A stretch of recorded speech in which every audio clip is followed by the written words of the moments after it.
তো আমাকে যেতে বললে আমি অবশ্যই চলে যাব। আমার কোনো এখানে আঁকড়ে ধরার, নিজেকে জাস্টিফাই করার কোনো কিছু নাই। এখানে কোনো রকমের অব্যবস্থাপনা এখানে হয়নি। আমি সেটাই বোঝাতে চেষ্টা করছি। ব্যবস্থা নির্দিষ্ট যে নিয়ম কানুন আছে, আমি আর আপনাদের সঙ্গে উত্তর দেবো না। অশেষ থ্যাংক ইউ ভেরি মাচ।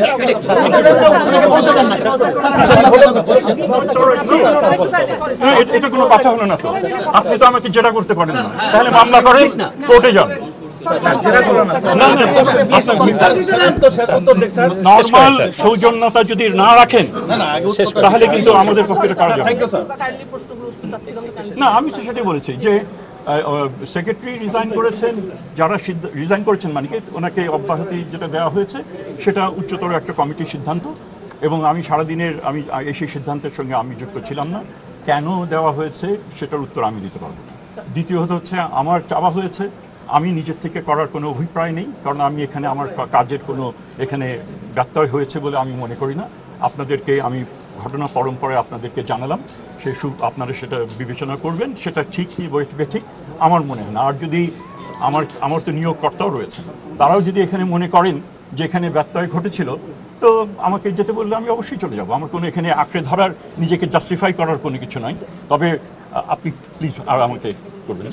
তো আমার এতটুকু এখানে আমি একটা প্রশ্ন করব স্যার। স্যার সামগ্রিকভাবে আপনার তো অনেকগুলো দুই একজন। আমি একটা প্রশ্ন করতে চাই স্যার।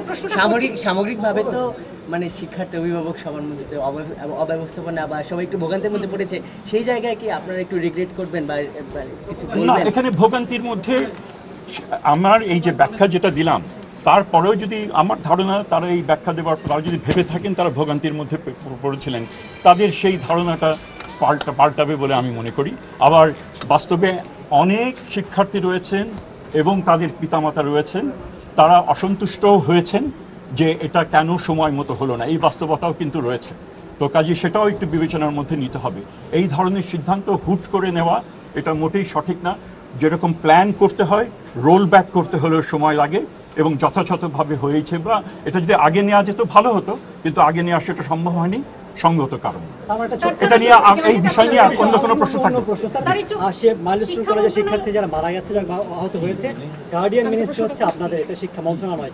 আপনারা কি ক্ষতিপূরণের জন্য কোনো ব্যবস্থা করবেন বা বিমান বাহিনীকে চাইবেন কিনা ক্ষতিপূরণ? যেহেতু বড় একটা আমাদের তাদের সাথে আমরা কালকে, আপনারা জানেন, আমরা দুজন উপদেষ্টা এবং আমার চিফ অ্যাডভাইজারের প্রেস সেক্রেটারি আমরা সেখানে গিয়েছিলাম। কেন গিয়েছিলাম সেটা আপনাদেরকে বলি। আমাদের মূল উদ্দেশ্য ছিল ফর্মালি স্কুলকে গিয়ে কন্ডোলেন্স জানানো on behalf of the government, instructed by the chief adviser. সেটা আমাদের ছিল। আমাদের দ্বিতীয় যেটা ছিল যে সেখানে পরিবার